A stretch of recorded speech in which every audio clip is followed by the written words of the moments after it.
And, oh, Joe, what's going on over here? Making my hunting arrows.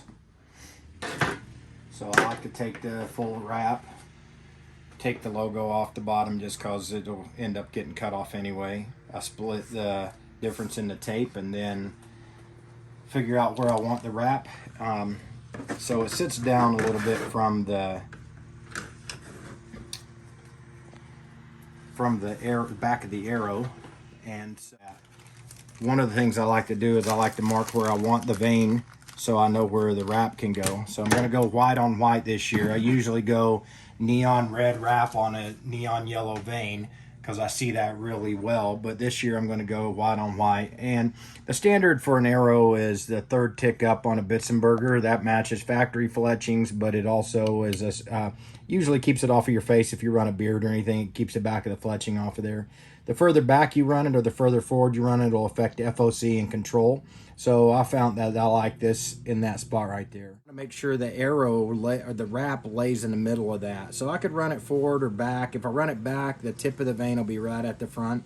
But I want to kind of split the difference. So if this is a 2-inch vane and a 3-inch wrap, I'm going to have a 1/2 inch extended to the front and back of that. And I'll show you how it'll look when I get the first one. Measure forward from the back of the nock. And it's at just under 3/4 of an inch, so that a mouse pad and put it on here for the wrap, but this cushion couch will do just fine since we're in our mobile shop. I'm going to peel this off the back side. Won't matter which direction it goes on. I've got my first mark here. So these are that's the vane. The back one is the back of the wrap, and I'm simply going to line it up with that. And then I'm going to roll it on. That simple. It's on there perfectly.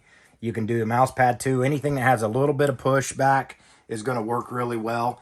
It sits it on just perfectly and secures it. So that is wrapped the way I want it. It gives it the look I want, plus no extra wrap that I don't need for visibility. I fletch anytime I can, so I've got it set up in a 90-degree. And I'm going to drop the vane or the shaft in here. What I normally like to do is find the seam and put the first vane on that seam so it helps it stay glued down. Hold on.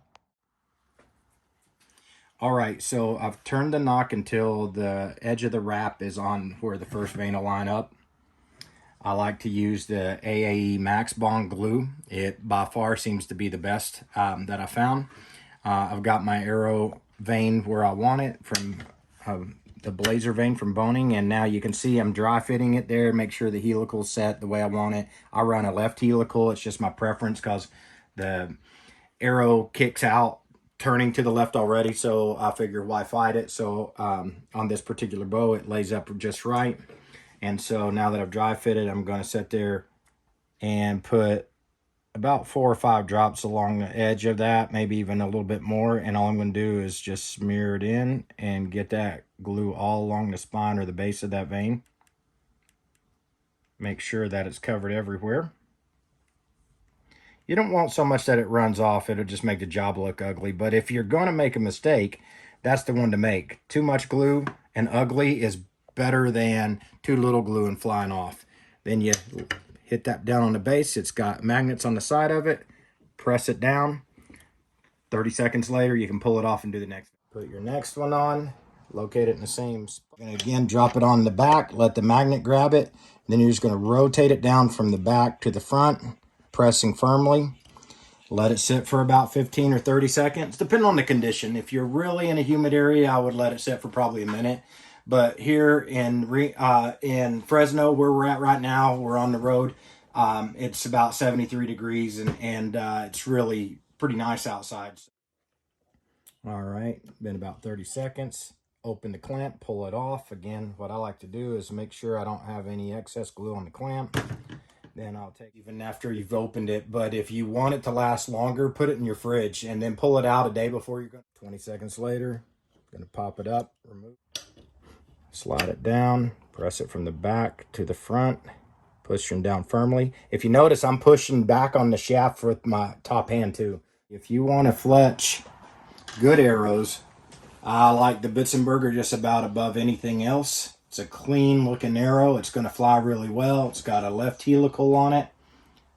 I like the vane set forward. I'm sorry, I like the wrap set forward. You know, aesthetically, that looks good to me. Ironically, that is the same spot as it would go on a stock arrow. I'm just running a good left helical on that. So with a 4 fletch, that's going to control just about any broadhead that I want to shoot out of it without having to over-tune the broadhead or do anything.